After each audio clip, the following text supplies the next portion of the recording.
आणि वस्तूची किंमत झाली 105 रुपये. म्हणजे त्याला जो 8% फायदा मिळणार होता त्याऐवजी आता त्याच्याजवळ 3च रुपये शिल्लक राहिले, म्हणजे 3% फायदा झाला आहे. म्हणजे जिथे 8% फायदा व्हायचा होता तिथे नेट फायदा ऍक्च्युअली त्याला 3% झाला. तर हे कशामुळे झालं? तर हे भाववाढ म्हणजे महागाईमुळे झाले. तर अशा प्रकारे प्रश्न विचारला जातो की एका व्यक्तीने एका योजनेमध्ये 8% व्याजदराने गुंतवणूक केली, परंतु त्याला निव्वळ फायदा मात्र 3% झाला किंवा निव्वळ व्याज मात्र 3%नेच मिळाले. तर याचं कारण काय असू शकते? तर याचं कारण काय असणार आहे? भाववाढ किंवा महागाई. कारण त्यामुळे मग त्याचं हे इथे 5% नुकसान झालेलं आहे. तर अशा प्रकारे महागाईचा परिणाम जो आहे तो आपल्या बचत उत्पादनांवर किंवा निव्वळ फायद्यावर होतो. यानंतर व्याजदराचा आपल्या गुंतवणुकीवर काय परिणाम होतो? आता व्याजदराचा परिणाम पुढचा पॉइंट आहे पान नंबर 53 वर. पान नंबर 53 वर 25 नंबर पॉइंट दिलेला आहे व्याजदराचा परिणाम. तर इथे व्याजदर म्हणजे कर्जांचे किंवा बँकेमध्ये जे ठेवी आपण ठेवतोय तर त्या ठेवींचे डिपॉझिट्सचे व्याजदर. तर हे व्याजदर जे असतात हे व्याजदर कमी जास्त करते रिझर्व्ह बँक ऑफ इंडिया. भारताची केंद्रीय बँक जी आहे रिझर्व्ह बँक ऑफ इंडिया ती हे व्याजदर कमी जास्त करते. तर जेव्हा रिझर्व्ह बँक ऑफ इंडिया व्याजदर कमी जास्त करते तर तेव्हा ह्या व्याजदराचा परिणाम 3 मुख्य उत्पादनांवर होतो. एक म्हणजे बँकेतील ठेवी, दुसरं म्हणजे बँकेची कर्ज आणि 3 नंबर म्हणजे समभाग म्हणजे शेअर्स.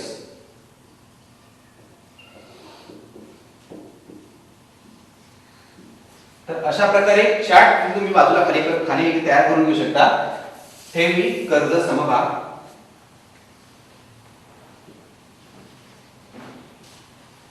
आता इथे घेऊया आपण व्याजदर. जर व्याजदर वाढले तर ठेवींचे व्याजदर वाढणार, डिपॉझिट्सचे व्याजदर वाढणार. त्यामुळे ठेवी काय होतील? आकर्षक होतील. ठेवी आकर्षक होतील, जास्तीत जास्त लोक मग याकडे वळतील. व्याजदर वाढले तर कर्जांचे सुद्धा व्याजदर वाढणार. कर्जांचे व्याजदर वाढले त्यामुळे काय होणार? कर्ज महाग होणार. आता व्याजदर वाढल्यानंतर समभागांवर काय परिणाम होणार? तर ठेवी आकर्षक झाल्यामुळे जास्तीत जास्त लोक ठेवींमध्ये गुंतवणूक करतील, समभागांमध्ये गुंतवणूक कमी करतील. त्यामुळे सुद्धा आणि दुसरं म्हणजे कर्ज महाग झाले. त्यामुळे कंपन्या ज्या असतात ज्या कर्ज घेऊन व्यवसाय करतात त्यांचा जास्तीत जास्त नफा हा कर्जांचं व्याज भरण्यामध्ये जाईल. त्यामुळे मग त्यांचा नफा सुद्धा कमी होईल आणि नफा कमी झाल्यामुळे आणि लोकांची गुंतवणूक ठेवींकडे वाढल्यामुळे समभागांच्या किमती कमी होतील.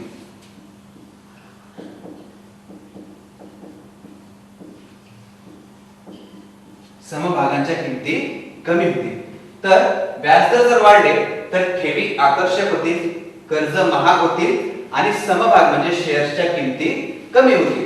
आता यावर जर व्याजदर कमी झाले तर ठेवी कमी आकर्षक होतील. कारण काय? त्यामध्ये कमी व्याज मिळतोय म्हणून मग लोक इथे गुंतवणूक करणार नाही. त्यामुळे ठेवी कमी आकर्षक होतील. कर्जावरचं व्याजदर कमी होईल त्यामुळे कर्ज स्वस्त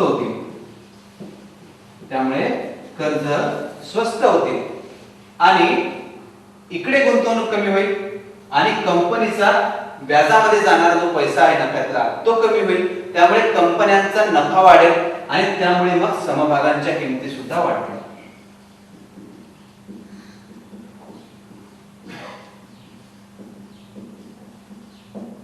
त्यामुळे समभागांच्या किमती सुद्धा वाढतील. तर अशा प्रकारे व्याजदर जर कमी झाले तर ठेवी कमी आकर्षक होतील, कर्ज स्वस्त होतील आणि समभागांच्या किमती वाढतील.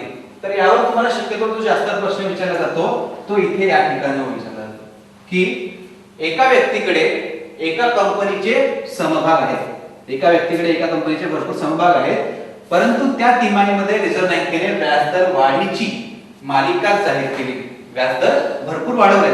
तर मग समभागांवर काय परिणाम होईल? तर त्याच्या किमती कमी होतील. तर व्याजदर जर वाढले तर समभागांच्या किमती कमी होतील आणि व्याजदर जर कमी झाले तर समभागांच्या किमती वाढतील. तर अशा प्रकारे यावर प्रश्न विचारला जाऊ शकतो. त्यानंतर पुढे आहे बचतीच्या गरजांचा प्राधान्यक्रम ठरवणे. आपण पाचवं प्रकरण घेताना बचतीच्या गरजांचा प्राधान्यक्रम बघितला होता. इथे सुद्धा तोच प्राधान्यक्रम आहे की सर्वात प्रथम उत्पन्नाचे संरक्षण करण्याची गरज,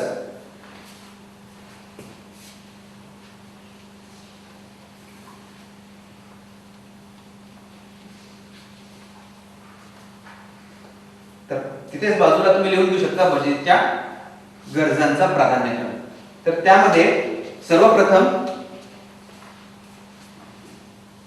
उत्पन्नाचे संरक्षण ही पहिली गरज असणार. तर उत्पन्नाचे संरक्षण ही कमावत्या व्यक्तीची पहिली आणि सर्वात महत्त्वाची गरज आहे. यासाठी आपण जीवन विमा योजना त्यांना सुचवू शकतो. आपण पाचव्या प्रकरणामध्ये बघितलेले आहे. पुन्हा आपली रिव्हिजन होते पण हे महत्त्वाचं आहे म्हणून आपण इथे पुन्हा रिव्हिजन घेतोय. तर उत्पन्नाची पहिली गरज, बचतीची पहिली गरज म्हणजे उत्पन्नाचे संरक्षण आणि त्यासाठी आपण त्याला काय सुचवू शकतो? जीवन विमा. जीवन विमा. त्यानंतर दुसरी गरज आपण बघितली होती वैद्यकीय संरक्षण किंवा आणीबाणीसाठी निधी गोळा करणे. तर वैद्यकीय संरक्षण किंवा आणीबाणीसाठी निधी गोळा करणे. तर ह्यासाठी मग तर आणीबाणीसाठी निधी गोळा करणे किंवा वैद्यकीय संरक्षण. तर वैद्यकीय संरक्षणासाठी मग त्याला आपण आरोग्य विमा योजना सुचवू शकतो आणि आणीबाणीसाठी जर निधी गोळा करायचा असेल तर त्यासाठी तो व्यक्ती मग डेट म्युच्युअल फंड मध्ये गुंतवणूक करू शकतो. त्यानंतर तिसरं आपण बघितलं होतं मुलांचे शिक्षण.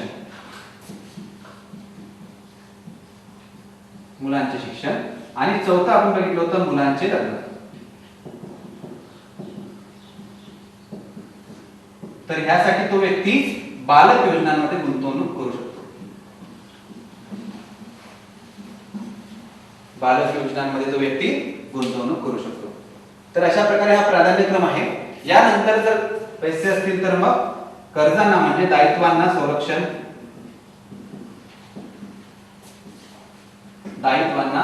संरक्षण आणि त्यानंतर मग निवृत्ती वेतन योजनेसाठी गुंतवणूक. निवृत्ती वेतन योजनेमध्ये गुंतवणूक. तर अशा प्रकारे हा गरजांचा प्राधान्यक्रम फार महत्त्वाचा आहे. हा लक्षात ठेवायचा आहे आणि त्यानुसार आपण कोणत्या योजनेमध्ये गुंतवणूक करू शकतो तर ते पण आपल्याला लक्षात ठेवायचे आहे. यानंतर पुढे पान नंबर 54 वर सगळ्यात शेवटी तुम्हाला दिलेले आहे अल्पकालीन गरजा, मध्यमकालीन गरजा आणि दीर्घकालीन गरजा असे गरजांचे 3 प्रकार इथे दिलेले आहेत. तर गरजांचे हे 3 प्रकार सुद्धा महत्त्वाचे आहेत. ते लक्षात घ्या की अल्पकालीन गरजा म्हणजे अशा गरजा ज्या गरजांमध्ये 1 ते 5 वर्षात पैशांची गरज पडू शकते. मग त्याचं उदाहरण दिलेले आहे आणीबाणीसाठी बचत. तर अल्पकालीन गरजेचं व्याख्या म्हणजे ज्या गरजांसाठी 1 ते 5 पुढच्या 1 ते 5 वर्षांमध्ये पैशाची गरज पडू शकते त्या गरजा झाल्या अल्पकालीन गरजा आणि त्याचं उदाहरण झालं आणीबाणीसाठी बचत. त्याला अंडरलाईन करून स्टार मार्क करा. त्यानंतर दुसरा प्रकार आहे मध्यमकालीन गरजा. मध्यमकालीन गरजा म्हणजे अशा गरजा ज्याला 5 ते 15 वर्षाचा जो कालावधी आहे त्यामध्ये पैशाची गरज पडू शकते. तर त्याचं उत्तर आहे मुलांचे शिक्षण. त्याचं उदाहरण आहे मुलांचे शिक्षण आणि लग्न. त्यानंतर आहे दीर्घकालीन गरजा. दीर्घकालीन गरजा म्हणजे ज्यासाठी 15 वर्षानंतरच पैशाची गरज पडणार आहे. तर अशा गरजांचं उदाहरण आहे निवृत्ती वेतन. निवृत्ती वेतन निधी शक्यतो लवकर लागत नाही, तो दीर्घकाळानंतरच लागतो. त्यामुळे ही एक दीर्घकालीन गरज आहे. तर अशा प्रकारे हे आपण टॉपिक्स कव्हर केलेत. आता आपण या प्रकरणामध्ये आयकर सवलतीसाठीच्या कलम बघितल्यात. परंतु प्रॅक्टिकल मध्ये या कलम ज्या आहेत ह्या आपल्याला माहिती असणं आवश्यकच आहे. पण त्या व्यतिरिक्त आयकर जो आहे तो आयकर लावताना कोणते दर लावले जातात ते सुद्धा आपल्याला माहिती असणं आवश्यक आहे. तर त्यासाठी एक चार्ट तुम्ही करून घ्या. खाली पान नंबर 54 वर जी जागा दिलेली आहे कोरी तिथे तुम्ही तो चार्ट करून घ्या. सन 2012-13 साठीचे आयकराचे दर.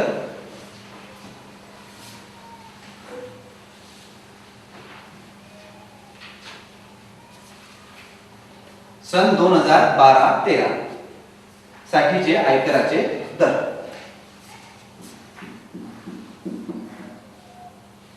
यामध्ये एक चार्ट तर असा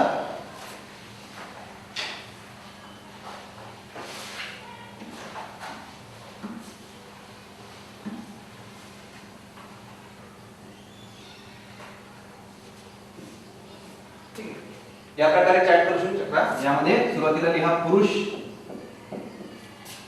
स्त्री आणि ज्येष्ठ नागरिक.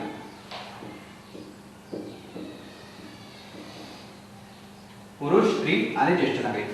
आता जर स्त्री किंवा पुरुषांचं उत्पन्न, वार्षिक उत्पन्न जर 2 लाख पर्यंत असेल, म्हणजे 0 ते 2 लाख रुपयापर्यंत असेल,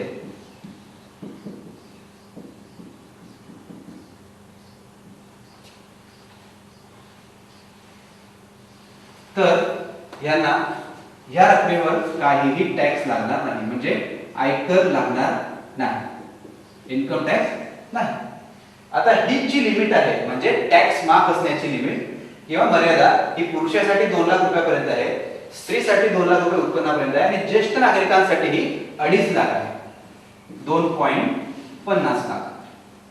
तर स्त्रीला किंवा पुरुषाला 2 लाख रुपये उत्पन्नापर्यंत इन्कम टॅक्स लागत नाही आणि ज्येष्ठ नागरिकांना 2.5 लाख रुपये उत्पन्नापर्यंत इन्कम टॅक्स लागत नाही. आता जर पुरुषाचं उत्पन्न 2 ते 5 लाख असेल किंवा एखाद्या स्त्रीचं उत्पन्न 2 ते 5 लाख रुपये असेल किंवा ज्येष्ठ नागरिकाचं उत्पन्न 2.5 लाख ते 5 लाख असेल, तर ह्या मधल्या रकमेसाठी यांना 10% दरानुसार आयकर किंवा इन्कम टॅक्स लागतो. या रकमेसाठी, या मधल्या रकमेसाठी यांना 10% नुसार इन्कम टॅक्स लागेल. यानंतर 5 ते 10 लाख. आता हे जे आहे हे तिघांसाठी सुद्धा कॉमन राहणार. 5 ते 10 लाख, 5 ते 10 लाख आणि 5 ते 10 लाख. तर 5 ते 10 लाख यामधलं जे उत्पन्न असेल त्यासाठी 20% नुसार टॅक्स लागणार, 20% नुसार आयकर लागणार. आणि जर 10 लाखाच्या वरचं जे काही उत्पन्न असेल, 10 लाख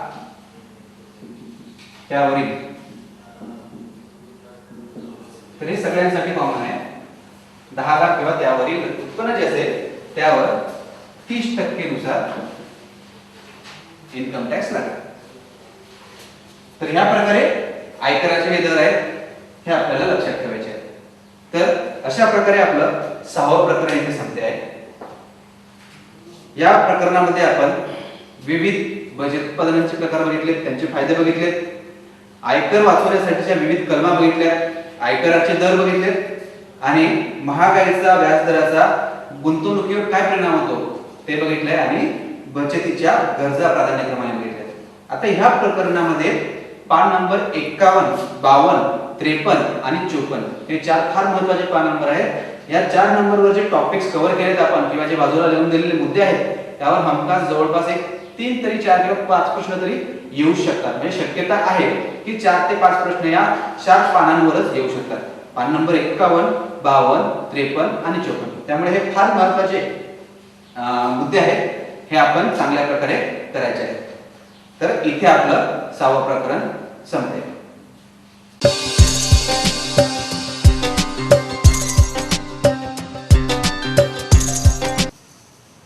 तर आता आपण प्रकरण 7 सुरू करूया. प्रकरण 7 आहे इतर महत्त्वाची आर्थिक उत्पादने. यामध्ये मुख्य करून आपल्याला 3 मुद्दे, 3 उत्पादनांवर किंवा 3 घटकांवर भर द्यायचा आहे. यामध्ये पहिलं आहे आरोग्य विमा, दुसरं आहे रायडर म्हणजे अतिरिक्त लाभ आणि तिसरं आहे वर्षासन योजना. तर सुरुवातीला बघूया आपण आरोग्य विमा. आरोग्य विम्याची गरज काय, हा सुरुवातीचा महत्त्वाचा मुद्दा ज्यावर प्रश्न विचारला जाऊ शकतो. पान नंबर 55 वर 3 नंबरचा पॉइंट तुम्हाला दिलेला आहे बघा, आरोग्य विम्याची गरज. तर आरोग्य विम्याची गरज काय यासाठी खाली 3 मुद्दे दिलेले आहेत. सर्वप्रथम म्हणजे वैद्यकीय सुविधांचा दर्जा उंचावलेला आहे, त्यामुळे म्हणजे परिणामी वैद्यकीय खर्चात वाढ झालेली आहे आणि एखादी मोठी शस्त्रक्रिया किंवा उपचार जर करावा लागला, दीर्घकाळ चालणारा उपचार जर करावा लागला तर त्यासाठी खर्च भरपूर लागतो. म्हणून मग आज आरोग्य विम्याची गरज आवश्यक आहे किंवा आरोग्य विम्याची गरज आहे. तर आरोग्य विमा योजनेतून ग्राहकाला कसे फायदे मिळू शकतात ते दिलेले आहेत पुढे. त्यामध्ये 1 नंबर दिलेला आहे रुग्णालयातील वास्तव, म्हणजे रुग्णालयात ऍडमिट झाल्यानंतर जो काही खर्च आलेला असेल म्हणजे खोलीचा खर्च, तो खर्च दिला जातो आरोग्य विम्यातून. त्यानंतर 2 नंबर शस्त्रक्रियेचा खर्च. आता शस्त्रक्रियेचा खर्च जो आहे तो शस्त्रक्रियेचा पूर्ण खर्च सुद्धा दिला जाऊ शकतो, पण तो योजनेच्या नियम व अटीनुसार. त्यामुळे शस्त्रक्रिया तिथे लिहिलेले आहे 5 नंबर 45 वर शस्त्रक्रिया तिथे कंसामध्ये लिहा पूर्ण खर्च योजनेच्या अटी व नियमानुसार. तर शस्त्रक्रियेचा पूर्ण खर्च योजनेच्या अटी व नियमानुसार दिला जातो. त्यानंतर औषधे व तत्सम खर्च आणि डॉक्टरांचे शुल्क अशा 4 प्रकारे आरोग्य विम्यातून फायदा मिळू शकतो. आता आरोग्य विमा जो आहे या आरोग्य विम्याचे 4 प्रकार आहेत. मुख्य ते 4 प्रकार बघूयात. 5 नंबर 57 वर 9 पॉइंट दिलेला आहे तुम्हाला आरोग्य विमा योजना 4 प्रकार. यामध्ये पहिला प्रकार आहे वैयक्तिक. एक व्यक्ती आहे त्याला स्वतःपुरता आरोग्य विमा पाहिजे, त्यासाठी वैयक्तिक आरोग्य विमा म्हणजे फक्त त्यामध्ये एकट्या व्यक्तीलाच आरोग्य विमा संरक्षण असेल. त्यानंतर दुसरा प्रकार आहे कुटुंब फ्लोटर. म्हणजे एक व्यक्ती आहे, सपोज एक व्यक्ती आहे, तर याला पत्नी आहे, मुलगा आहे, मुलगी आहे, आई वडील आहे. तर एक व्यक्ती आहे त्याला पत्नी आहे, मुलगा मुलगी आहे आणि आई वडील आहे. तर या सर्वांना जर एकाच विमा संरक्षणात म्हणजे एकाच आरोग्य विम्यामध्ये संरक्षण द्यायचं असेल तर त्या पूर्ण कुटुंबाला ज्या एकाच विमा पॉलिसीमध्ये किंवा आरोग्य विमा पॉलिसीमध्ये संरक्षण दिलं जाते त्याला आपण म्हणतो कुटुंब फ्लोटर आरोग्य विमा.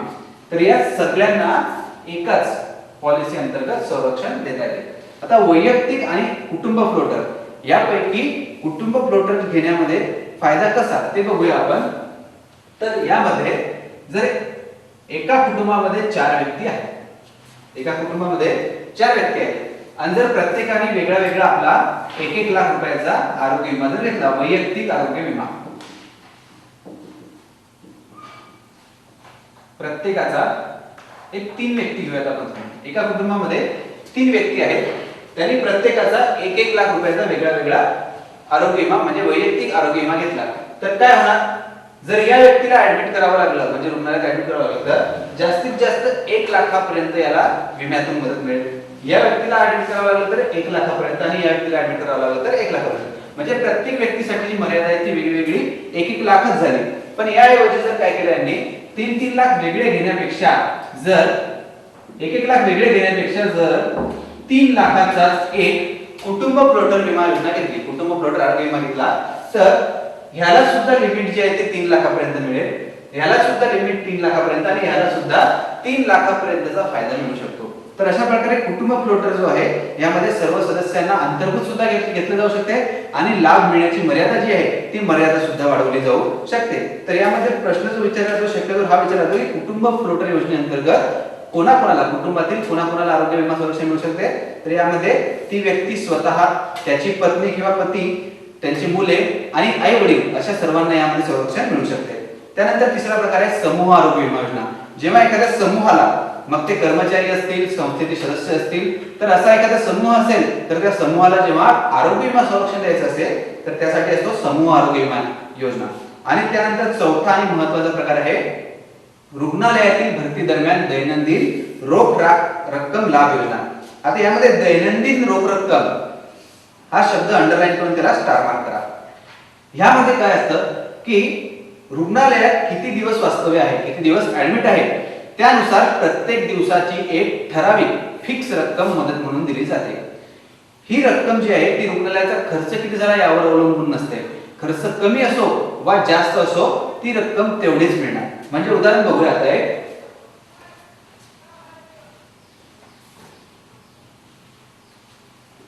एक व्यक्ती आहे, जर त्याला रुग्णालयात ऍडमिट करावं लागेल तर योजनेमध्ये जर असं दिलेलं असेल एक ठराविक रक्कम असेल ती 1000 असू शकते, 2000 असू शकते, 3000 किंवा 4000 रुपये प्रतिदिन मदत अशी असू शकते. आपण एक 1000 रुपये उदाहरण घेऊ. जर या व्यक्तीला 800 रुपये जरी खर्च आला दिवसाला तरी याला 1000च मिळणार, 1200 रुपये आला तरी 1000च मिळणार. म्हणजे रुग्णालयाचा खर्च किती आला तर त्याचा विचार न करता एक ठराविक रक्कम प्रतिदिन प्रमाणे दिली जाईल. तर त्यामुळे याच्या बाजूला लिहून घ्या की यामध्ये जे फायदा मिळतो तर खर्च कितीही आला तरी त्याचा विचार न करता एक ठराविक रक्कम प्रतिदिन याप्रमाणे दिली जाते. आता यामध्ये मिळणारी मदत जी आहे ती या ठराविक रकमेवर आणि किती दिवस वास्तव्य आहे त्यावर अवलंबून असते. म्हणजे जर एखाद्या व्यक्तीला 1000 रुपये प्रतिदिन 1000 रुपये प्रतिदिन याप्रमाणे त्या योजनेमध्ये दिलेलं असेल ती मदत मिळणार। आणि ही व्यक्ती जर 10 दिवस रुग्णालयामध्ये वास्तव्य रुग्णालयात ऍडमिट होती तर याला एकूण फायदा किती मिळणार तर 1000 गुणिले 10 म्हणजे एकूण फायदा 10,000 रुपये मिळणार। म्हणजे रुग्णालयातील वास्तव्या दरम्यान किंवा रुग्णालयातील भरती दरम्यान दैनंदिन रोख रक्कम लाभ योजना यामध्ये एकूण लाभ किती मिळतो यासाठीचं समीकरण आहे की प्रतिदिन मिळणारी ठराविक रक्कम गुणिला वास्तव्याचे दिवस, रुग्णालयातील वास्तवाचे दिवस बरोबर जे काही येईल ते असणार एकूण फायदा किंवा एकूण लाभ या योजनेतून जो मिळतोय तो। तर हे समीकरण सुद्धा लिहून घ्या खाली की या योजनेतून एकूण लाभ बरोबर भरतीचे दिवस किंवा रुग्णालयातील वास्तवाचे दिवस गुणिला दैनंदिन ठराविक रक्कम। तर अशा प्रकारे हे झाले आरोग्य विमा योजनेचे 4 प्रकार। आता आरोग्य विमा योजनेची काही वैशिष्ट्य असतात किंवा काही वेगळे त्यामध्ये लाभ असतात। तर पान नंबर 57 वरच 10 नंबरचा पॉइंट दिलेला आहे आरोग्य विमा लाभ व वैशिष्ट्ये। त्यामध्ये 3 नंबरचा एरो जो आहे ते महत्त्वाचं आहे, रोख रक्कम विरहित म्हणजे कॅशलेस ची सुविधा। त्याला अंडरलाइन करून स्टार मार्क करा, फार महत्त्वाचं आहे। तर रोख रक्कम विरहित सुविधा किंवा कॅशलेस सुविधा म्हणजे काय तर एखाद्या व्यक्तीला जर रुग्णालयामध्ये भरती करावं लागलं तर भरती करताना जी काही रक्कम भरावी लागते किंवा रोज काहीतरी खर्च झाला ती रक्कम भरावी लागते तर ही रक्कम त्याला स्वतःच्या खिशातून लगेच भरावी लागणार नाही। तर ही रक्कम जी आहे पूर्ण रक्कम जी ती विमा कंपनीतर्फे दिली जाते। म्हणजे भरतीच्या वेळी भरावी लागणारे शुल्क किंवा दैनंदिन खर्च हा स्वतःच्या खिशातून भरावा न लागता विमा कंपनीकडून मिळतो, त्याला आपण म्हणतो रोख रक्कम विरहित योजना किंवा कॅशलेस सुविधा, कॅशलेस फॅसिलिटी। तर अशा प्रकारे रोख रक्कम विरहित योजना जी असते त्याचा फायदा पुढे दिलेला आहे की या अंतर्गत विमाधारकाला एक ओळखपत्र म्हणजे कार्ड दिलं जातं आणि उपचारासाठी विमाधारक किंवा त्याचे कुटुंबीय ते कार्ड दाखवून साखळी रुग्णालयात म्हणजे त्या लिस्ट मध्ये जे नाव योजनेच्या लिस्ट मध्ये जे काही रुग्णालय दिलेले असतील त्या रुग्णालयात दाखल झाल्यास त्याला पैसे द्यावे लागत नाही, विमा कंपनीकडून पैसे दिले जातात। पान नंबर 58 वर वरती या ओळी दिलेल्या आहेत। तर जर कॅशलेस सुविधा नसेल म्हणजे रोख रक्कम विरहित सुविधा नसेल मग कसा फायदा मिळेल तर अशा वेळेस मग त्या व्यक्तीला स्वतःच्या खिशातून आधी पैसे भरावे लागतील आणि नंतर ती रक्कम परत मिळावी यासाठी मग त्याला दावा करावा लागेल। तर 58 नंबर पान नंबरवर आपल्याला वरती दिलेले त्याच्या बाजूला लिहून घ्या की रोख रक्कम विरहित सुविधा नसेल म्हणजे कॅशलेस सुविधा नसेल तर आधी स्वतः पैसे भरावे लागतील आणि नंतर विमा कंपनीकडून ते परत मिळावे यासाठी दावा करावा लागेल। तर ही झाली रोख रक्कम विरहित सुविधा म्हणजे कॅशलेस फॅसिलिटी। त्यानंतर यातलं महत्त्वाचं वैशिष्ट्य आहे पान नंबर 58 वर वरून दुसरा एरो आहे, बाण आहे, विमा पूर्व व्याधी, त्याला अंडरलाइन करा। तर विमा पूर्व व्याधी म्हणजे आरोग्य विमा घेण्याआधी जर एखादी व्याधी अस्तित्वात असेल तर त्याचा लाभ मिळेल का नाही तर ते बघूया। तर काही विमा कंपन्या काय करतात की एका ठराविक कालावधीनंतर विमा पूर्व व्याधींना सुद्धा आरोग्य विम्यामध्ये संरक्षण देतात। तर तो जो ठराविक कालावधी असतो की ज्या कालावधीमध्ये विमा पूर्व व्याधींना संरक्षण मिळत नाही त्या कालावधीला म्हणतात वेटिंग पिरियड। तिथे कंसामध्ये दिलेलं आहे वेटिंग पिरियड, त्याला अंडरलाइन करून स्टार मार्क करा कारण यावर प्रश्न येतो। एक अशा प्रकारे सुद्धा येऊ शकतो की आरोग्य विम्या संदर्भात वेटिंग पिरियड हा कशाशी संबंधित आहे तर वेटिंग पिरियड हा विमा पूर्व व्याधींशी संबंधित आहे। त्यानंतर पुढचा महत्त्वाचा मुद्दा दावा न करण्याचा लाभ, पुढचाच बाण आहे दावा न करण्याचा लाभ। त्याला इंग्लिश मध्ये आपण म्हणतो no claim bonus, NCB, no claim bonus. तर नो क्लेम बोनस किंवा दावा न करण्याचा लाभ म्हणजे काय तर आरोग्य विमा योजना म्हणजे अशा योजना असतात की त्यामध्ये रुग्णालयात जर भरती झाला तरच त्याचा लाभ मिळतो, त्यामध्ये नंतर जर रुग्णालयात भरती व्हावंच नाही लागलं तर नंतर पैसे परत मिळत नाही। त्यामुळे मग जर एखाद्या वर्षामध्ये जर त्या विमाधारकाला रुग्णालयात भरती करावेच लागले नाही म्हणजे दावा उत्पन्नच झाला नाही तर मग त्याला काहीतरी लाभ दिला पाहिजे म्हणून मग पुढच्या वर्षाच्या हप्त्यामध्ये सूट दिली जाते। तर त्यामध्ये लक्षात घ्या की विमाधारकाकडून वर्षातून एकही दावा केला गेला नाही तर विमा कंपनी नूतनीकरणाच्या वेळी म्हणजे पुढच्या वर्षी हप्ता भरताना दावा न करण्याचा लाभ देऊ शकते। म्हणजेच पुढील वर्षीच्या हप्त्यामध्ये सूट देऊ शकते. त्याला अंडरलाईन करा, पुढील वर्षीच्या हप्त्यामध्ये सूट देऊ शकते. यावर प्रश्न विचारतात की आरोग्य विम्यामध्ये दावा न करण्याचा लाभ हा कशा प्रकारे दिला जाऊ शकतो. तर पुढील वर्षीच्या हप्त्यामध्ये सूट देऊन हा लाभ दिला जाऊ शकतो. तर अशा प्रकारे आरोग्य विमा योजनेतील ही काही महत्त्वाची वैशिष्ट्ये आहेत. त्यानंतर आपला पुढचा मुद्दा आहे रायडर. रायडर म्हणजेच अतिरिक्त लाभ. रायडर म्हणजेच अतिरिक्त लाभ. तर रायडर म्हणजे काय असते ते बघूया आपण. पान नंबर 58 शेवटी तुम्हाला हेडिंग दिलेलं आहे आणि पान नंबर 59 वर त्याचे महत्त्व किंवा प्रकार दिलेले आहेत. तर सुरुवातीला रायडर म्हणजे काय ते बघूया आपण. तर रायडर म्हणजे असे लाभ म्हणजे की विमा योजनेतील मूळ जे काही लाभ असतात, मूळ फायदे असतात, त्या व्यतिरिक्त काही अतिरिक्त लाभ त्या योजनेमध्ये घेता येतात. थोडासा अतिरिक्त हप्ता भरून काही अतिरिक्त लाभ घेता येतात. त्या अतिरिक्त लाभांनाच आपण म्हणतो रायडर. तर त्याची व्याख्या बाजूला लिहून घ्या. विमा योजनेतील मूळ लाभांसह घेता येऊ शकणारे अतिरिक्त लाभ. अतिरिक्त लाभ हा शब्द महत्त्वाचा आहे, त्याला अंडरलाईन करून स्टार मार्क करा. अतिरिक्त लाभ किंवा फायदे म्हणजेच रायडर होय. तर हे जे रायडर असतात, हे रायडर घ्यायचं असेल तर थोडासा नाममात्र हप्ता अतिरिक्त भरावा लागतो. हे मुख्य 4 रायडर आहेत, ते आपण बघूया. पान नंबर 59 वर तुम्हाला पहिलंच हेडिंग दिलेलं आहे अपघाती मृत्यूलाभ, एडीबी रायडर. अपघाती मृत्यूलाभ रायडर म्हणजे ऍक्सिडेंटल डेथ बेनिफिट रायडर. याचं उदाहरण घेऊया आपण. एक उदाहरणादाखल घेऊया की समजा एक व्यक्ती आहे, त्याने 10 लाख रुपयाची एक विमा योजना घेतली. एक व्यक्ती आहे, त्याने 10 लाख रुपये विमा रक्कम असलेली एक एंडॉवमेंट योजना घेतली. आता कोणती योजना असू शकते? एंडॉवमेंट असू शकते, मनी बॅक असू शकते, संपूर्ण जीवन असू शकते. तर तुम्हाला योजनेचं नाव काही दिलेलं असेल तरी आपण मुळात त्याचा गाभा लक्षात घ्यायचा. योजनेचा इथं संबंध नसणार. तर 10 लाख रुपये विमा रक्कम असलेली एक कोणती तरी योजना घेतली आहे आणि यासोबत याने 10 लाख रुपये लाभाचा अपघाती मृत्यूलाभ रायडर, त्याला आपण इंग्लिश मध्ये म्हणतो accidental death benefit rider, ADB rider म्हणजेच अपघाती मृत्यूलाभ रायडर. अपघाती मृत्यूलाभ रायडर. तर काय होणार की जर या माणसाचा नैसर्गिक मृत्यू जर झाला समजा कालावधीमध्ये, तर यालाही 10 लाख रुपये रक्कम मिळणार. परंतु जर पॉलिसीच्या मुदतीमध्ये जर या व्यक्तीचा अपघाती मृत्यू झाला तर याला ही 10 लाख रुपये प्लस ही 10 लाख रुपये अशी एकूण 20 लाख रुपये रक्कम मिळणार याच्या वारसाला. तर या व्यक्तीच्या वारसाला जर याचा जर अपघाती मृत्यू झाला तर हे 10 लाख रुपये आणि अपघाती मृत्यूलाभ रायडरचे 10 लाख रुपये असे टोटल 20 लाख रुपये मिळणार. म्हणजे अपघातामध्ये मृत्यू झाल्यास तो अतिरिक्त लाभ मिळाला म्हणजे तो काय झाला? अपघाती मृत्यूलाभ रायडर. तर याच्यावर उदाहरण याच प्रकारे विचारले जाऊ शकते की एका व्यक्तीने 10 लाख रुपये विमा रकमेची एंडॉवमेंट विमा योजना घेतली आहे, त्यासोबत त्याने 10 लाख रुपयाचाच अपघाती मृत्यूलाभ रायडर घेतलेला आहे आणि पॉलिसीच्या कालावधीत जर त्या व्यक्तीचा अपघाती मृत्यू झाला तर त्याच्या वारसाला किती रक्कम मिळेल? तर अपघाती मृत्यू झाला तर 10 लाख अधिक 10 लाख म्हणजे एकूण 20 लाख रुपये त्या व्यक्तीला मिळेल. आता यामध्ये तुम्हाला अंक किंवा फिगर्स जे आहेत ते बदलून सुद्धा दिले जाऊ शकतात.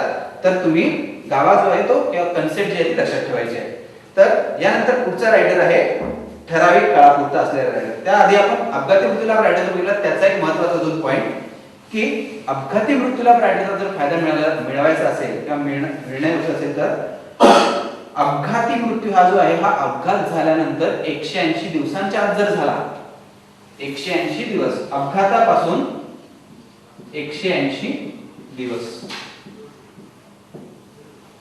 अपघातापासून 180 दिवस अपघाताच्या तारखेपासून जर 180 दिवसांच्या आत जर मृत्यू झाला तरच त्याला असं म्हटलं जातं की हा मृत्यू जो आहे तो अपघाती मृत्यू आहे. तर अपघाती मृत्यूलाभ रायडरचा फायदा मिळण्यासाठी मृत्यू हा अपघातापासून 180 दिवसाच्या आत असला पाहिजे.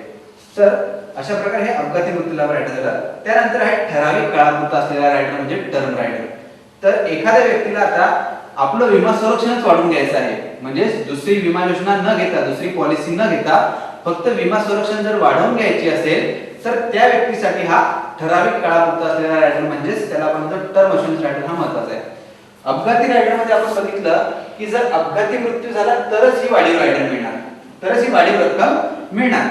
परंतु जर ह्याच व्यक्तीने आता इथे अपघाती रायडरच्या ऐवजी जर 10 लाखाचा किंवा 5 लाखाचा घेऊ आपण इथे उदाहरण.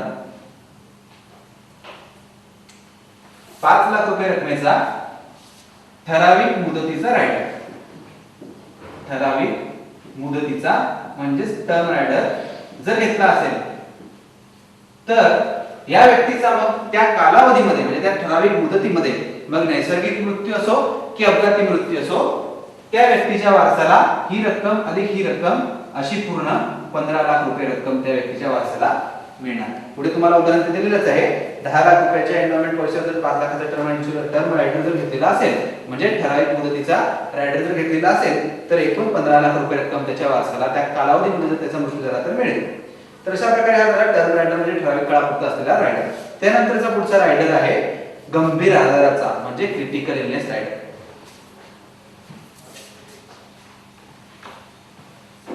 त्यानंतरचा पुढचा रायडर आहे गंभीर आजाराचा म्हणजे क्रिटिकल इलनेस रायडर. तर पॉलिसीच्या मुदतीमध्ये पुढे तुम्हाला दिलेलं आहे पॉलिसीच्या कालावधीत एखाद्या गंभीर आजाराचे निदान जर झाले तर विमा कंपनी एक ठराविक रक्कम देते ज्याचा उपयोग गंभीर आजारामुळे निर्माण झालेल्या आर्थिक संकटाला तोंड देण्यासाठी करता येतो. याला आपण म्हणतो गंभीर आजाराचा रायडर, क्रिटिकल इलनेस रायडर किंवा त्याला शॉर्ट फॉर्म आपण म्हणतो CI रायडर. CI rider. तर पॉलिसीच्या कालावधीत जर एखाद्या गंभीर आजाराचे निदान झाले तर गंभीर आजार म्हणजे पॉलिसीच्या योजना अटी व नियमांमध्ये दिलेली लिस्ट असतात त्यापैकी एखाद्या गंभीर आजाराचे जर निदान झाले तर विमा रक्कम किंवा एक ठराविक रक्कम त्या व्यक्तीला मदत म्हणून दिली जाते.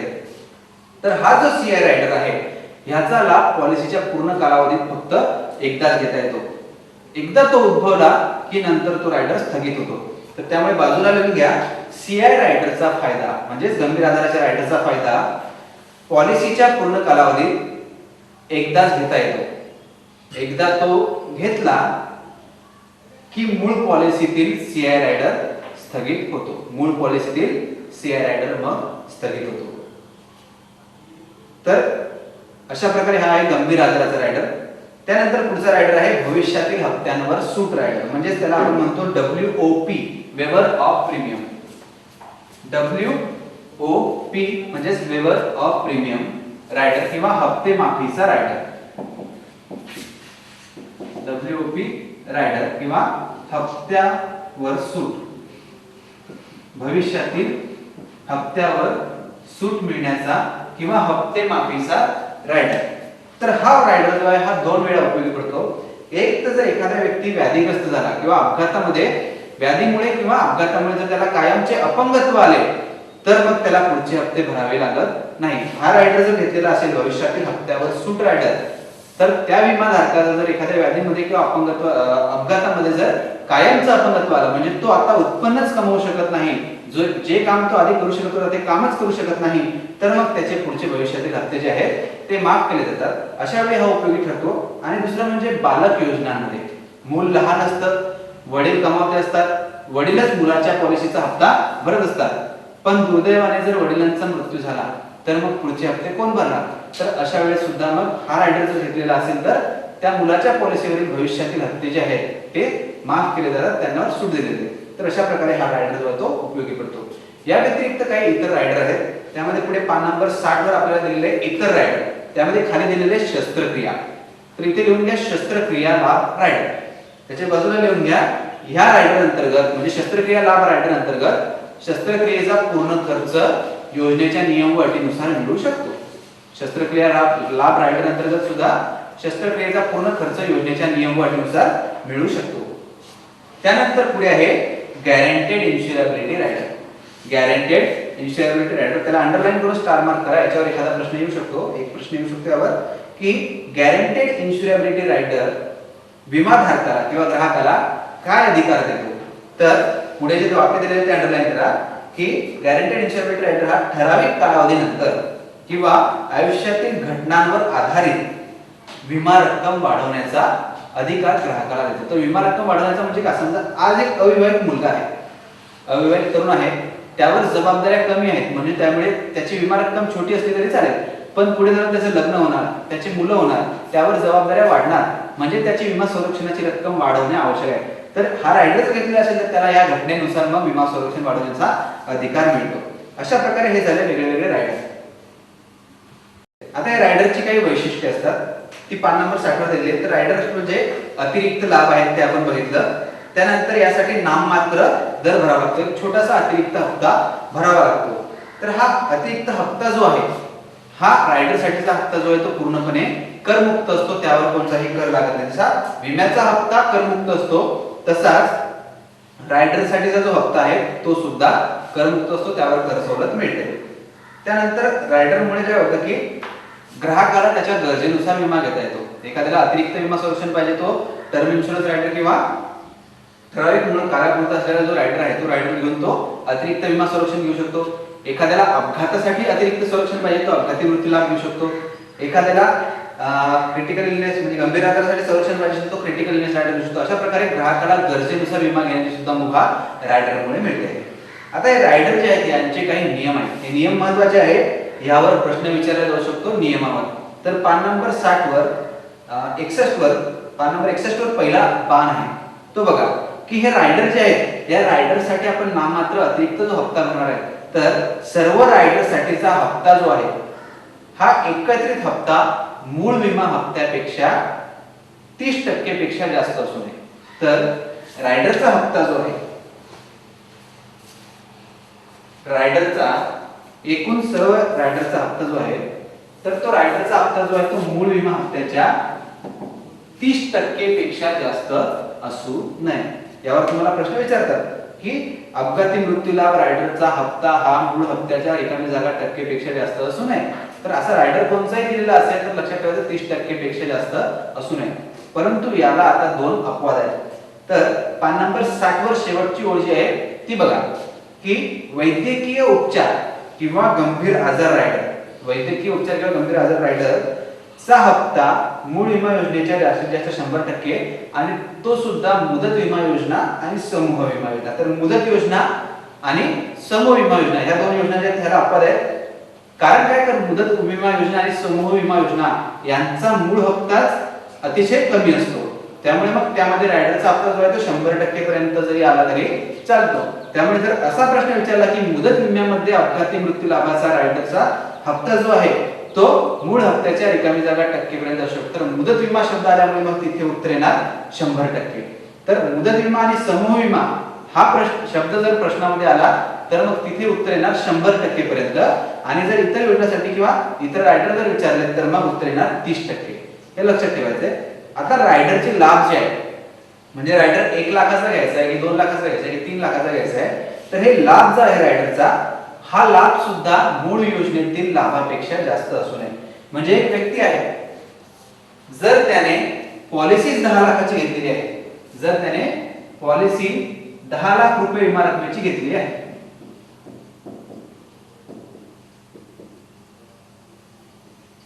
जर पॉलिसी 10 लाख रुपये विमा रकमेची घेतलेली आहे तर याला जे काही रायडर यावरती घ्यायचे आहेत ते सगळे रायडर मिळून टोटल लाभ जो आहे तो 10 लाख पेक्षा जास्त असू शकत नाही, म्हणजे मूळ विमा रकमे इतका. तर यावर सुद्धा प्रश्न विचारला जातो की एका व्यक्तीने 10 लाख रुपये विमा रकमेची विमा पॉलिसी घेतलेली आहे, त्यावर त्याला रायडर किंवा अतिरिक्त लाभ घ्यायचे आहेत तर जास्तीत जास्त किती अतिरिक्त लाभ तो घेऊ शकतो तर तो मूळ विमा रकमे इतकेच घेऊ शकतो. तर अशा प्रकारे रायडर आपल्या इथे संपते. त्यानंतर पुढे आहे वर्षासन किंवा ॲन्युटी योजना. आपण 5व्या प्रकरणामध्ये ही योजना बघितली, याचे प्रकार सुद्धा बघितले की वर्षासन योजना म्हणजे काय तर दरवर्षी एक ठराविक रक्कम ज्या योजनेमध्ये परिपक्वतेनंतर मिळत जाते त्याला आपण म्हणतो वर्षासन योजना. तर याचे दोन प्रकार आपण बघितले होते. पान नंबर 61 वर इथे सुद्धा तुम्हाला दिलेले आहेत. पान नंबर 61 वर मध्यभागी दिलेले आहेत बघा वर्षासनाचे प्रकार 2, त्याला अंडरलाईन करून स्टार मार्क करा. त्यामध्ये खाली दिलेला आहे पहिला प्रकार तात्काळ वर्षासन. तात्काळ वर्षासन म्हणजे एक रकमी पैसे भरून लगेच दुसऱ्या महिन्यापासून किंवा पुढच्या वर्षीपासून लगेच वर्षासन चालू होऊ शकतं, त्याला आपण म्हणतो तात्काळ वर्षासन. त्यानंतर दुसरा प्रकार आहे कालांतराने मिळणारे वर्षासन. आता तात्काळ वर्षासन जे आहे यामध्ये मासिक पद्धत जर घेतली असेल तर लगेच पुढच्या महिन्यापासून वर्षासन सुरू होईल. त्रैमासिक पद्धत घेतली असेल तर 3 महिन्यानंतर लगेच मग तिमाही पद्धतीने वर्षासन चालू होईल. 6माही पद्धत जर घेतलेली असेल तर 6 महिन्यानंतर मग 6माही पद्धतीने वर्षासन चालू होईल. आणि वार्षिक पद्धत जर घेतली असेल तर पुढच्या वर्षीपासून दरवर्षी वर्षासन मिळत जाईल. अशा पद्धतीने तात्काळ वर्षासन हे मिळू शकते. यानंतर आहे कालांतराने मिळणारे वर्षासन. म्हणजे आज जर एका व्यक्तीचं वय 40 वर्ष आहे आणि तो पुढे 15 वर्ष 20 वर्ष हप्ता भरत जातो आणि 15-20 वर्षानंतर जर त्याला वर्षासन मिळत जात असेल तर त्याला आपण म्हणूया कालांतराने वर्षासन. आता हे वर्षासनाचे प्रकार झाले. आता हे वर्षासन कसं घ्यायचं याचे काही पर्याय म्हणजे ऑप्शन्स असतात. पान नंबर 61 वर शेवटी 13 नंबरचा पॉइंट दिलेला आहे बघा, वर्षासनाचे पर्याय. तर काय काय पर्याय असतात? पहिला पर्याय आहे आजीवन. म्हणजे जोपर्यंत जिवंत आहे तोपर्यंत वर्षासन म्हणजे पेन्शनचा एक प्रकार, पेन्शन म्हणजे हा वर्षासनाचा एक प्रकार आहे. तर अशा प्रकारे आपण आजीवन पेन्शन किंवा वर्षासन घेऊ शकतो. त्यानंतर पान नंबर 62 वर दुसरा प्रकार पहिला एरो दिलेला आहे, निश्चित कालावधीसाठी असलेले वर्षासन. हे महत्त्वाचं आहे, याला अंडरलाईन करून स्टार मार्क करा. यावर एक प्रश्न येऊ शकतो. आज एक व्यक्ती आहे तर निश्चित कालावधीसाठी असलेले वर्षासन जर त्याला घ्यायचे आहे, यामध्ये कालावधी 5 वर्ष 10 वर्ष 15 वर्ष घेऊ शकतो तो. जर समजा एका व्यक्तीने निश्चित कालावधीसाठीचं वर्षासन घेतलं, म्हणजे त्यांनी कालावधी घेतला 10 वर्ष किंवा 5 वर्ष घेतला, की एका व्यक्तीने 5 वर्षासाठी निश्चित कालावधीचं वर्षासन निवडलेलं आहे, तर ह्या व्यक्तीला कमीत कमी 5 वर्ष तरी पेन्शन मिळणारच. म्हणजेच काय, तर 5 वर्षाच्या आत जर याचा मृत्यू झाला तर उरलेले वर्ष जे काही असतील तेवढे वर्ष वर्षासन किंवा पेन्शन त्याच्या वारसाला मिळणार. म्हणजे हा 0 ते 5 वर्षाचा जो कालावधी आहे, या कालावधीमध्ये जर त्याचा मृत्यू झाला तर हा उरलेला कालावधी जो असेल, मग तो 2 वर्ष 3 वर्ष काय असेल, तर उरलेल्या कालावधीसाठी त्याच्या वारसाला वर्षासन मिळेल. म्हणजे निश्चित 5 वर्ष वर्षासन मिळणार.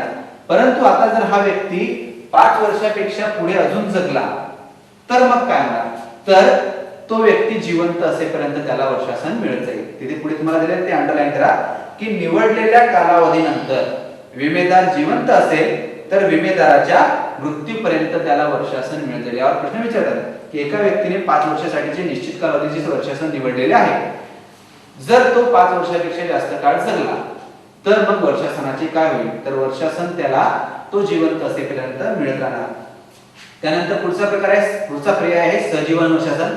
यामध्ये तो व्यक्ती जिवंत असेपर्यंत त्याला आणि त्यानंतर त्याची पत्नी किंवा पती यांना वर्षासन मिळत जाणार. त्यानंतर आहे खरेदी मूल्य परताव्यासह. यामध्ये काय असतं की एक मोठी रक्कम वर्षासनासाठी जर एक रकमी गुंतवलेली असेल तर वर्षासन मिळत जाणार आणि त्या व्यक्तीचा मृत्यू झाल्यानंतर ती मोठी रक्कम म्हणजे गुंतवलेली रक्कम जी असेल, ज्याला आपण म्हणतो खरेदी मूल्य, ते त्याच्या वारसाला परत केलं जाणार. त्यानंतर आहे वाढत जाणारे वर्षासन. तर हा सुद्धा एक पर्याय आहे. यामध्ये दरवर्षी वर्षासन जे आहे ते 3%, 6% अशा पद्धतीने निवडलेल्या दराने किंवा निवडलेल्या विशिष्ट टक्केवारीने हे वर्षासन जे आहे ते वाढत जातं. तर हे झाले वेगळे वेगळे पर्याय. आता पुढचा पॉइंट आहे 14 नंबरचा, निवृत्ती योजना म्हणजेच पेन्शन स्कीम. तर पेन्शन स्कीम किंवा निवृत्ती योजना जे आहे हा वर्षासनाचाच एक प्रकार आहे. हा वर्षासनाचाच एक प्रकार आहे.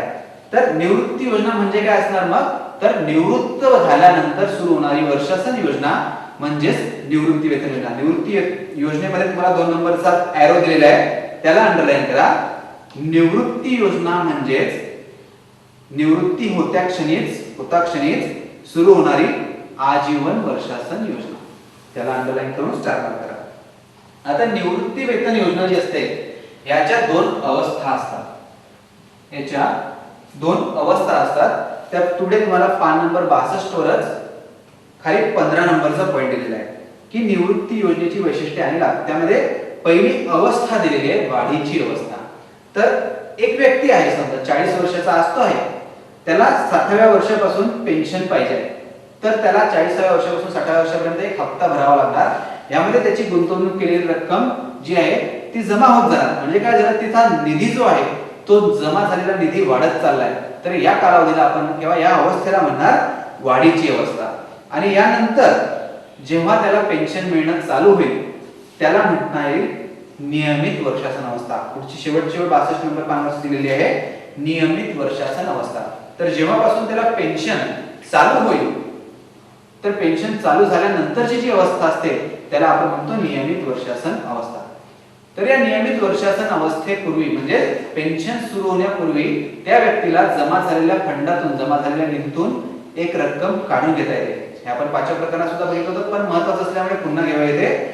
तर ही रक्कम जी काढून घेता येते ती जास्तीत जास्त 1/3 घेता येते. तर पान नंबर 63 वर वरून एरो दिलेला आहे पहिला, रक्कम काढून घेणे. नियमित किंवा ठराविक काळानंतरची वर्षासनाची रक्कम मिळण्याआधी विमाधारक एक रकमी पैसे काढून घेऊ शकतो, याला कम्युटेशन असे म्हणतात. तर कम्युटेशनला अंडरलाईन करून स्टार मार्क करा. आणि त्यानंतर पुढे दिलेले आहे की साधारणपणे एक तृतीयांश रक्कम, एक तृतीयांशला अंडरलाईन करून डबल स्टार करा, कारण यावर प्रश्न येण्याची शक्यता जास्त आहे. तर किती रक्कम काढू शकतो कम्युटेशन द्वारे, तर साधारणपणे जास्तीत जास्त एक तृतीयांश रक्कम काढू शकतो. आणि त्याच्याच बाजूला लिहून घ्या, कम्युटेशन द्वारे काढलेली ही रक्कम जी असते ही पूर्णपणे आयकर मुक्त असते, याला इन्कम टॅक्स लागत नाही. यावर प्रश्न अशा प्रकारे विचारला जाऊ शकतो की एका व्यक्तीने त्याच्या पेन्शन फंडामधून 10% रक्कम काढून घेतली, तर या काढलेल्या रक्कमेवर त्याला कोणत्या दराने आयकर भरावा लागेल. तरी काढलेली रक्कम जी आहे ती 10% आहे, म्हणजे एक तृतीयांश पेक्षा कमी आहे, त्यामुळे त्याला त्यावर करच भरावा लागणार नाही, कारण आपण इथे बघितलं आता की कम्युटेशन द्वारे काढलेली जी काही रक्कम असणार ती आयकर मुक्त असणार आहे. आता पुढे आपण वळूया पान नंबर इथे 63 वरच 16 नंबरचा पॉइंट आहे बघा, 16 नंबरचा पॉइंट. तर या वर्षासन योजना किंवा पेन्शन स्कीम ज्या आहेत या साध्या म्हणजे कायदेशीर किंवा शाश्वत फायदा देणाऱ्या सुद्धा, गॅरंटेड रिटर्न देणाऱ्या सुद्धा असू शकतात, किंवा काही योजना ह्या शेअर मार्केटशी निगडीत सुद्धा असू शकतात. त्याला आपण काय म्हणू शकतो, युनिटशी निगडीत पेन्शन योजना किंवा युनिट निवृत्ती वेतन योजना. तर या संबंधी IRDA ने एक मार्गदर्शक तत्व सांगितलेले आहे, ते महत्त्वाचं आहे, त्यावर प्रश्न येऊ शकतो.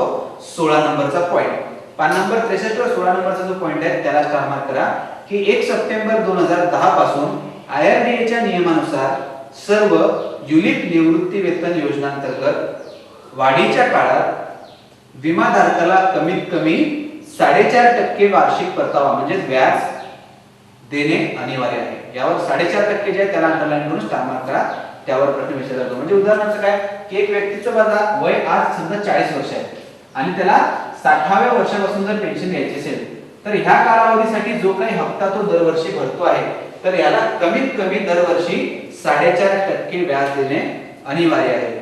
तर हे 4.5% असणं महत्त्वाचं आहे. हे कोणत्या योजनांमध्ये, तर युनिट निवृत्ती वेतन योजनेअंतर्गत, युनिट निवृत्ती वेतन योजनेअंतर्गत. युनिट म्हणजेच आपण बघितलं होतं युनिटशी निगडीत निवृत्ती वेतन योजना जर असेल तर त्याला दरवर्षी कमीत कमी 4.5% व्याज देणे अनिवार्य आहे.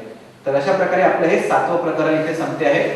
हे 7वं प्रकरण सुद्धा फार महत्त्वाचं आहे, यावर 4 ते 5 प्रश्न येऊ शकतात. तर हे 7वं प्रकरण आपण इथे संपते आहे.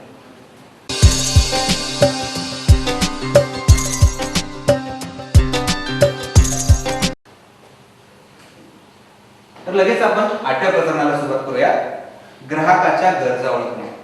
8वं प्रकरण हे अतिशय महत्त्वाचं आहे, कारण ह्यामध्ये एजंट झाल्यानंतर तुम्हाला प्रॅक्टिकली काय करायचं आहे त्या दृष्टीने महत्त्वाचे असलेले सर्व मुद्दे यामध्ये कव्हर केलेले आहेत. आणि त्यामुळे या प्रकरणावर तुम्हाला 4 ते 5 प्रश्न सुद्धा परीक्षेत येऊ शकतात. यामध्ये पहिला महत्त्वाचा टॉपिक म्हणजे पहिलाच पॉइंट की तुमचा ग्राहक कोण. प्रॅक्टिकली तुम्ही मार्केटमध्ये बाजारामध्ये गेल्यानंतर एजंट झाल्यानंतर तुमचा ग्राहक कोण असणार आहे हाच पहिला महत्त्वाचा मुद्दा.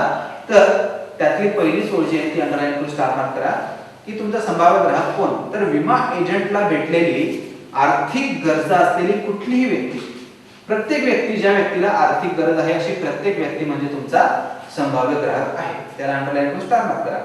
तर या संभाव्य ग्राहकाला त्याच्या गरजा जाणून देणे आणि त्या गरजांनुसार त्याला योग्य उत्पादन सुचवणे ही प्रत्येक एजंटची जबाबदारी असणार आहे.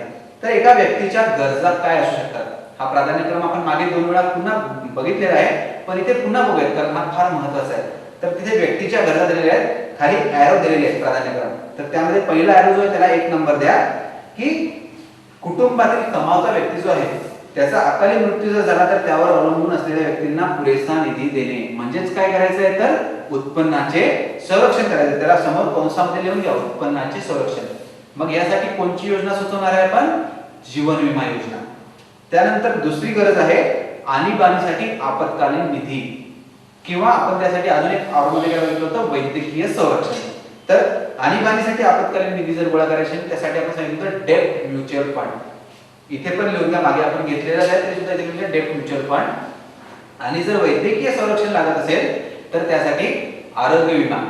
आणि आरोग्य विमा सुद्धा जर कुटुंब असेल तर मग कुटुंब फ्लोटर आरोग्य विमा. तो व्यक्ती विवाहित असेल, त्याला मुलं मुली असतील, म्हणजे काय त्याचा परिवार आहे, कुटुंब आहे, तर मग त्यासाठी योग्य आरोग्य विमा कोणता, तर कुटुंब फ्लोटर आरोग्य विमा. त्यानंतर तिसरी गरज आहे मुलांचे शिक्षण. चौथी गरज आहे मुलांचे लग्न. तर तिसरी आणि चौथी गरज मुलांचे शिक्षण आणि मुलांचे लग्न यासाठी बालक विमा योजना. त्यानंतर आहे कमावत्या व्यक्तीचा मृत्यू झाल्यास कुटुंबातील सदस्यांना गृहकर्ज, वाहन कर्ज इत्यादी कर्जांना संरक्षण, म्हणजेच दायित्व किंवा कर्जांना संरक्षण. ही झाली पाचवी गरज. तर दायित्वांना संरक्षण देण्यासाठी उत्तम योजना ही आपण पाचव्या प्रकारामध्ये बघितली होती. कोणची आहे, मुदत विमा योजना. दायित्वांना किंवा कर्जांना संरक्षण देण्यासाठीची उत्तम योजना कोणची, मुदत विमा योजना. आणि त्यानंतरची सहावी गरज आहे निवृत्तीसाठी निधी गोळा करणे. निवृत्तीसाठी निधी गोळा करणे. तर अशा प्रकारे हा गरजांचा प्राधान्यक्रम आहे. हा प्रत्येक ठिकाणी आपल्याला लक्षात ठेवायचा आहे. तर त्यानंतर आहे पुढे ग्राहकाच्या गरजा व एजंट. जेव्हा एखादा एजंट ग्राहकाकडे जातो तर त्याने स्टेप बाय स्टेप काय ऍक्टिव्हिटी कराव्या, तर त्या स्टेप्स किंवा त्या ऍक्टिव्हिटीज दिलेल्या आहेत. तर सर्वप्रथम पहिले कार्य त्याने काय करावे, तर ग्राहकाच्या गरजा ओळखणे. त्याला 1 नंबर द्या, स्टार मार्क करा. तर एजंट ग्राहकाकडे गेल्यानंतर सर्वप्रथम काय केलं पाहिजे, तर ग्राहकाच्या गरजा जाणून घेतल्या पाहिजे. मग त्यासाठी सर्वप्रथम काय केलं पाहिजे, तर ग्राहकाकडून माहिती गोळा केली पाहिजे. काय काय माहिती गोळा केली पाहिजे ते खाली त्यामध्ये दिलेले आहे, ते वाचून घेऊ शकता तुम्ही. त्यानंतर ग्राहकाच्या गरजा ओळखल्या. गरजावरती दिलेल्या आहे, यापैकी कोणत्या कोणत्या गरजा त्या ग्राहकाला आहेत हे आपण ओळखायचं. मग गरजा ओळखल्यानंतर पुढे काय करायचं आहे, तर पान नंबर 66 वर वरचा पहिला एरो जो आहे त्याला 2 नंबर द्या. तर ग्राहकाच्या गरजा ओळखल्यानंतर त्या गरजांचे प्रमाण ठरवणे आवश्यक आहे. समजा एका ग्राहकाची गरज ओळखली आपण, त्याला उत्पन्नाचे संरक्षण करण्याची गरज आहे, म्हणजेच काय, त्याला जीवन विम्याची गरज आहे. पण जीवन विमा किती घ्यावा याचं प्रमाण ठरवावं लागेल. तर दुसरी पायरी जी आहे, सेकंड स्टेप, ती म्हणजे त्या गरजांचं प्रमाण ठरवणं आवश्यक आहे. तर पहिली पायरी गरजा ओळखणे, दुसरी पायरी गरजांचे प्रमाण ठरवणे, प्रमाण ठरवल्यानंतर तिसरी पायरी आहे गरजांचे प्राधान्यक्रम ठरवणे. गरजांचा प्राधान्यक्रम ठरवणे म्हणजे आता 3-4 गरजा आपण बघितल्या, त्या 6 गरजा बघितल्या. यापैकी कोणची गरज पहिले पूर्ण करायची आहे त्यानुसार प्राधान्यक्रम ठरवणे. आणि त्यानंतर मग गरजेनुसार योग्य उत्पादन सुचवणे. बाजूला लिहून घेऊ शकता. गरजांचा प्राधान्यक्रम ठरवल्यानंतर मग गरजेनुसार योग्य उत्पादन सुचवणे. तर अशा प्रकारे स्टेप बाय स्टेप आपण ग्राहकाकडे गेल्यानंतर हे ऍक्टिव्हिटीज करत शकतो. तर एजंटने ग्राहकाकडे गेल्यानंतर तथ्य शोधण्याची प्रक्रिया जी आहे, याला तथ्य शोधण्याची प्रक्रिया असे सुद्धा म्हणू शकतात. तर पान नंबर 65 वर ग्राहकाच्या गरजा व एजंट जे लिहिले त्याच्यासमोर कंसामध्ये तुम्ही लिहून घेऊ शकता तथ्य शोधण्याच्या प्रक्रियेचा क्रम. तथ्य शोधण्याच्या प्रक्रियेचा क्रम. तथ्य म्हणजे ग्राहकाबद्दलची माहिती, त्याच्या गरजा, ही माहिती जी आहे ही माहिती संकलन करण्याचा किंवा तथ्य शोधण्याच्या प्रक्रियेचा क्रम. तर हा क्रम असा आहे. पहिले ग्राहकाच्या गरजा ओळखणे, 2 नंबर त्या गरजांचे प्रमाण ठरवणे म्हणजेच त्यांचे मूल्यमापन करणे असे सुद्धा म्हणू शकतो आपण. आणि 3 नंबरला आहे गरजांचा प्राधान्यक्रम ठरवणे. आणि 4 नंबर मग गरजेनुसार योग्य उत्पादन सुचवणे. तर हा झाला प्राधान्यक्रम. आता बघूया आपण ग्राहकाच्या जीवनातील सर्वसाधारण टप्पे. पान नंबर 66 वर 3 नंबरचा पॉइंट तुम्हाला दिलेला आहे.